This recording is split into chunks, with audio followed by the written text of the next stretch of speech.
Juan Kapitulo 6, versikulo 35. Si Jesus miingon kanila, "Ako mao ang pan nga naghatag sa kinabuhi. Ang muari kanako dili nagayod gutomon, ug ang mutuo kanako dili nagayod uhawon." Ang mga puno Pan sa kinabuhi. maglikon unta sa mong pagtuo ug gagakabi sa pagtuman sa imong mahal nga kasuguan. Ang Ginoo manaa kaninyo. Santos nga Ebanghelyo sumala ni San Marcos. Ang dakong panon sa mga tao malipayon nga namati kang Hesus. Sa pagtudlo kanila, si Jesus miingon, "Pagbantay kamo sa mga matutudlo sa balaod na gusto magsuroy-suroy nga magsulo og mga bisting tag-as ug buot nga yukbuan sulod sa mga merkado. Magpili paganig linaing lingkuranan sulod sa mga sinagoga o sa dapit nga labing maayo sa mga kumbira. Manlupig sila sa mga biyuda ug mangilog sila ang mga katigayunan. Unya, magpasundayag og tag-as kay mga pag-ampo at tubangan sa mga tao. Labi pang makalilisang unya ang ilahang silot." Samtang nilingkod si Jesus duol sa panunulan sa templo, naniid siya sa mga tao nga nanghulog dito sa ilang mga halad. Daghan dato nga naghulog og daghang kwarta. Niya miduol sa hulganan sa halad ang usa ka biyudang kabus nga mihulog usa ka dako o duha ka dako. Gitawag ni Jesus ang iyang mga tinun-aw giingnan. Dabaw pa gisigapang hulog sa uban ang gihulog niining kabus nga biyuda. Kay siya, ang uban na hulog sobra silang bahande. Apan siya, bisan ang iyang kakabus, mihatag sa tanan nga iya. Gihatag niya ang tanan nga iyahang gisaligan aron mabuhi. Ang Ebanghelyo sa Ginoo. Pasalamati ang Ginoo kay siya maayo, ang iyang gugma mulungtad hangtod sa kahangturan. Pasalamati ang Diyos sa tanang mga Diyos, ang iyang gugma malungtaron. Pasalamati ang Ginoo sa mga Ginoo, ang iyang gugma malungtaron. Kanusa man ang katapos ang higayon na ikaw ug ako nakahatag sa itong labing bilidhon sa halad o bisan pa sa ito ang labing bilidhon nga kabtangan ngadto sa kang Hesus. Kanusa man ang katapos ang higayon na naghimo kita og kinatas ang sakripisyo alang kang Hesus. Kailangan natong dawaton nga adunay bahin sa atong kinabuhi, bahin sa atong inadlaw-adlaw nga kalihukan, o bahin sa ato ang kaugalingon, ug wala pa nato matugyan sa hingpit o hingpit ngadto kang Hesus. Kanunay mo nung kita yung mga butang nga atong pag gipungan, hindi na ito ikahalad kang Hesus. Kanunay kita dunay mga butang ba, nga, ani aka nato nga mao ang atong panahon kaha o bahandi o nga atong gitipigan ba, gikan kang Hesus. Ibahilyo karon adlaw nagtudlo ka nato mahitungod sa tinuod nga pagbati ug paghatag. Ang kabus nga biyuda miamot sa tanan niyang nabatunan sa tibuok niyang panginabuhi.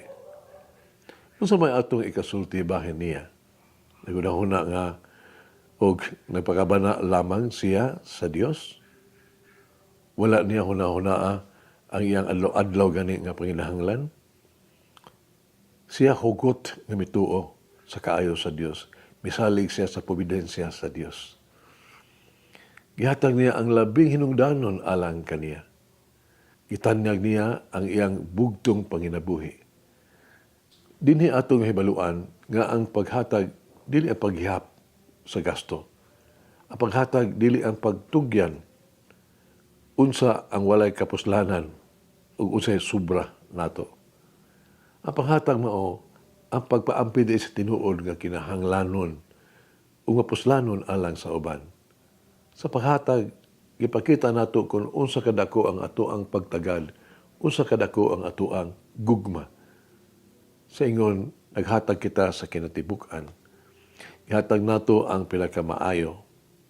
Atong gipaambit ang labing gikinahanglan. Ang mga adunahan nga miamot gikan silang sobra, napakita nga dili nila mabulag ang ilang kaugalingon gikan silang bahandi o kwarta. Di sila makahimo sa kanang kinatas ang sakripisyo ba sa kaugalingon. Dili nila matugyan ang ilang kaugalingon ug nga naanan ngadto niya ngadto sa Dios. Mas masali kinuon sila sa kwarta imbis sa Dios. Mas ipalabi nila ang kwarta kay sa Dios. Ang adunahan ng mga tao sa Ebanghelyo karon mihatag. So wala gid nila murag gitawag to gikinahanglan sobra ba. Gipaambit nila kung unsa ang sobra.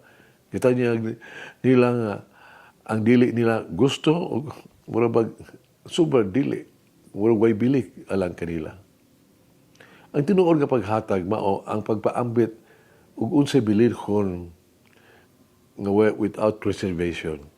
Walay kondisyon. Ang dili hinakog nga paghatag mao ang paghatag hangtod nga kini masakit. Adunay usa ka nultion sa mga ingon niini. Posible kay nga makahatag ang tao nga walay gugma. Apan imposible kayo ang pahigugma nga walay paghatag. Doon ay gamay sugilanon.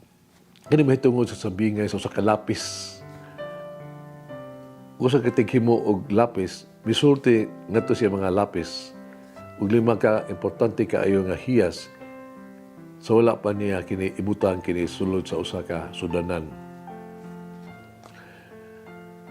Siya mahimangno sa mga lapis. Pagpahinumdum ni ini nga sa kanunay andam sa pagsunod ni ini. Kini mao ang lima ka importanteng hiyas sa mga lapis. Una, timani nga ang tanan nimong buhaton kanunay mugabilin ug marka. Ikaduha, makatulid ka, mausab nimo, ma-erase kanunay nimo ang mga sayop nga imong mahimo.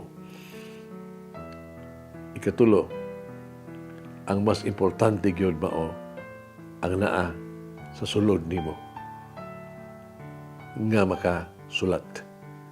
Ikaapat, ang kinabuhi makaagi lang og sakit nga pagpahait apan kini mahimo kanimo nga mas maayong lapis.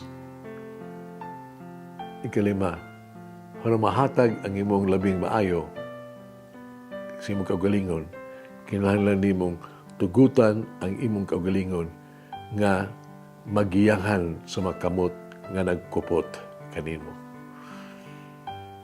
Sa mas lawong mamalandong, kini usab naghisgot sa atong kaugalingon. Kini mao ang mahitungod kanato usa ka sabingay sa tuang kinabuhi. Walang lungi kini sa atong pangutanon ng ato ang kaugalingon. Kung nasa kutob ang ato ang sakripisyo tungod sa alang sa gugma sa Dios, kalas pagtuman siya mga sugo. O asa kutob ang ato ang pagkamaghatagon ngadto sa atong isigataw, labi na ngadto sa mga kabus. Mag-ampo kita. Kinutuloy ako sa paghalad sa akong kinabuhi, alang si Maya si mong ngalan. Kaya sa akong pag-alagad, sa akong isigataw, labi na sa timawa ug kabus. Mama Mary, teach me how to be rich in things that concerns the kingdom of God. Tudloy ako, mahatag og bili sa mga bahandi nga langit nun kaysa kalibutan nun.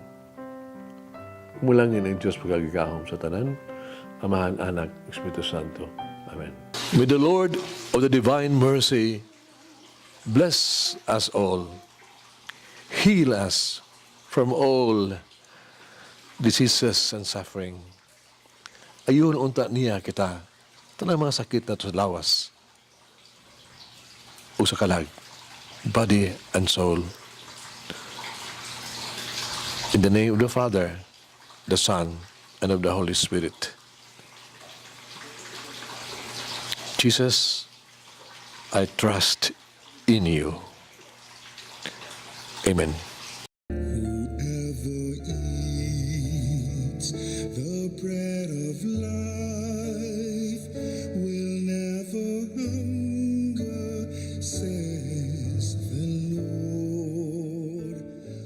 Kay galaan inyong nabati ang pagpaambit ug hamubong pamalandong sa pulong sa Dios pinaagi sa tulumanon pan sa kinabuhi nga gidumala ni Monsignor Daddy Silva. Hangtod na usab sa sunod higayon, daghang salamat.